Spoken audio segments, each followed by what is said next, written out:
This year, we commemorate the 100th anniversary of the American Battle Monuments Commission.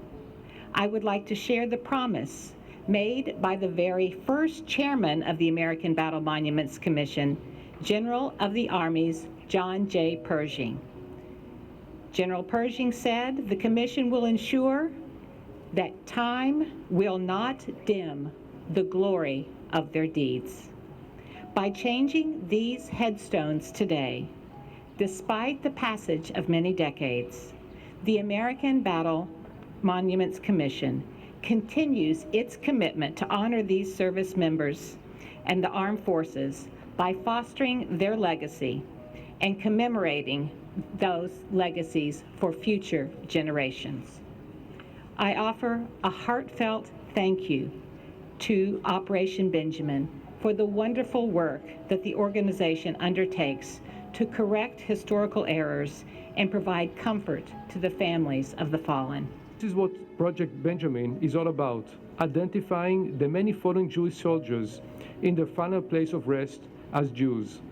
It is an admirable effort done by volunteers, and it is the opportunity also to thank the U.S. authority, especially the ABMC, for helping out and supporting this very important initiative. It is important to recognize the special bond between the Philippines and the Jewish people. Not many people know that President Quezon allowed 1,300 Jews to get safe haven in the Philippines in 1938. They were escaping Nazi Europe.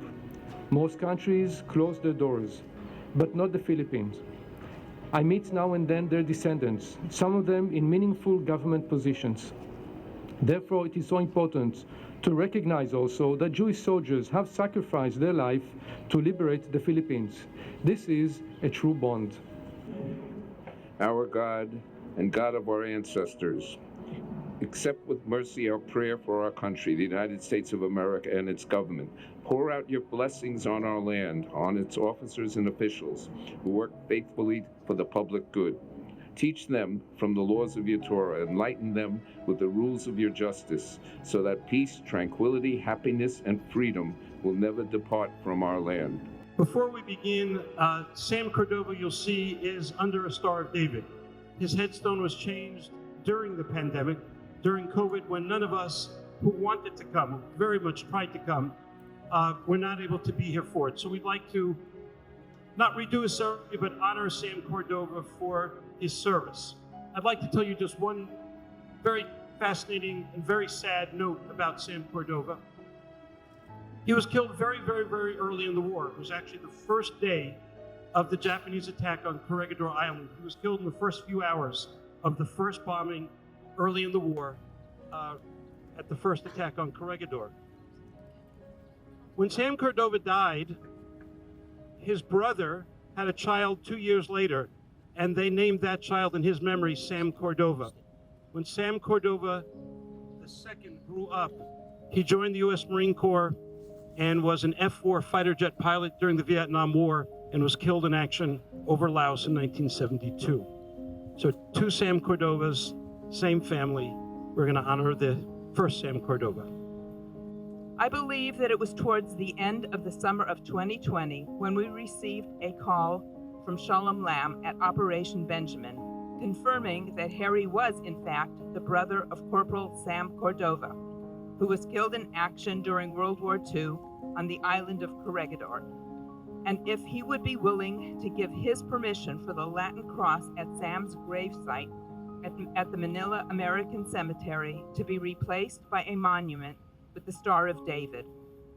Upon receiving further explanation about the important work that was being done at the military cemeteries to correct the mistakes made in placing Latin crosses to mark the graves of Jewish soldiers, Harry was in total agreement.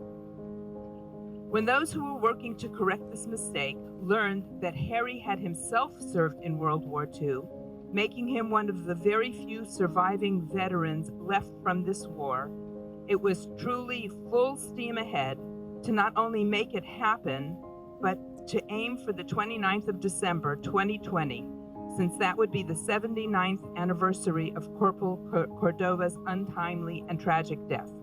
O merciful God, who dwells on high, grant perfect rest on the wings of the divine presence amongst the holy, pure, and glorious who shine as bright as the heavens, unto the soul of Sam Cordova, in whose memory this prayer is being offered.